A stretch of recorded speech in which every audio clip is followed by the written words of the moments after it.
Hi friends, என்ன பண்ணிகிட்ருக்கேன்னா இப்போதைக்கு கோதுமை க்ளீன் பண்ணிகிட்ருக்கேன். சரிதா, ஃபுல்லாக கோதுமை க்ளீன் பண்ணியாச்சு. இப்போ இதை கழுவிட்டு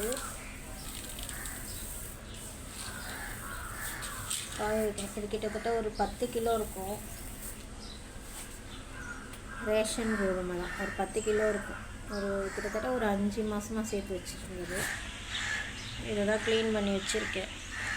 இப்போ மழை டைமாக இருக்கிறதுனால இதை கழுவி காய வச்சு எடுத்து வச்சிட்டேன்னு வச்சுக்கோங்களேன், கிட்டத்தட்ட ஒரு 2 மாதம் 3 மாதத்துக்கு வரும். மழை டைமுக்கெல்லாம், வெயில் டைம்லலாம் அவ்வளோவா கோதுமைலாம் யூஸ் ஆகாது.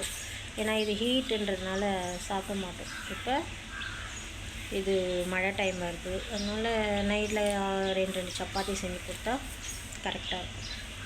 ரேஷன் கோதுமையே யாரும் சாப்பிட மாட்டாங்க. ரேஷன் கோதுமை மாவே நல்லா இருக்காது அப்படின்னு சொல்கிறவங்களுக்கு நல்லாயிருக்கும். பிசையத்தில் செஞ்சு சாப்பிட்டா செம சூப்பராக இருக்கும். எங்களுக்கு இதுதான், ரேஷனில் வர்றத பொருள் தான் முக்கால்வாசி எங்களுக்கு யூஸ் ஆகும். கோதுமை, அரிசியை வச்சு என்னென்ன பண்ணணுமோ அதெல்லாம் பண்ணிவிடுவோம். கோதுமை வச்சு என்னென்ன பண்ணணுமோ அதெல்லாம் பண்ணிவிடுவோம். நிறைய பேருக்கு இது யூஸ் ஆகாத பொருள், எங்களுக்கெல்லாம் யூஸ் ஆகிற பொருள். ஏன்னா கொரோனாலலாம் எங்களுக்கு இதுதான் ரொம்ப யூஸ் ஆச்சு. கொரோனாலலாம் என்கிட்ட கிரைண்டர் கூட கிடையாது. ஆட்டுக்கல்லை வச்சு அரைச்சி டெய்லியுமே மாவு அரைச்சி போட்டு டெய்லியுமே செஞ்சு சாப்பிட்டு, அரிசி ரொம்ப கஷ்டம். இப்போ வேலை இல்லை, ஒன்றும் இல்லை. இந்த ரேஷன் அரிசியை வச்சு தான் நாங்கள் ஓட்டினோமே.